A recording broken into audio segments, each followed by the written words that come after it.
நீங்க எந்த பேப்பர் வேணாலும் நல்லா கிழிச்சு கசக்கி தூக்கி போட்டுடலாம். ஆனா உங்க வீடு கட்ட நீங்க யூஸ் பண்ண ஸ்ட்ரக்சர் டீடைல் இருக்க இந்த பேப்பரை கடைசி வரைக்கும் பத்திரமா வச்சுக்கோங்க. தெரியுதுல்ல, மண்ட பத்திரம்.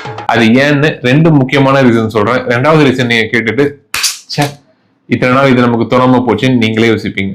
யார் சாமி இவன்? எங்க இருந்து வந்திருக்க?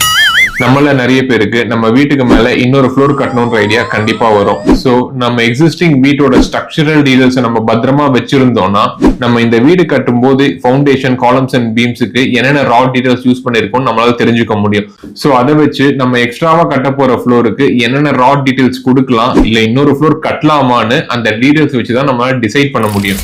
நம்பர் 2, உங்க வீட்டோட ஸ்ட்ரக்சர் டீடைலை நீங்க பத்திரமா வைக்கிறது மூலம் உங்க வீட்டோட ரீசேல் வேல்யூவை நீங்க இன்க்ரீஸ் பண்ணலாம். உங்க வீட்டை நீங்க ரீசேல் பண்ண போறீங்கன்னா உங்க வீடை பார்க்க வர பையர்ஸ் கிட்ட நீங்க எவ்வளவு குவாலிட்டியான ஸ்ட்ரக்சர்ஸ் யூஸ் பண்ணிருக்கீங்கன்னு அந்த ஸ்ட்ரக்சர் டீடைல்ஸ் மூலம் காட்டி ஒரு நல்ல ரேட்க்கு உங்க ப்ராப்பர்ட்டியை உங்களால ரீசேல் பண்ண முடியும். சோ வெறும் உங்க ஸ்ட்ரக்சர் டீடைல்ஸை நீங்க பத்திரமா எடுத்து வைக்கிறது மூலம் மட்டும் நீங்க நிறைய டைம் அண்ட் மணியை சேவ் பண்ணலாம்.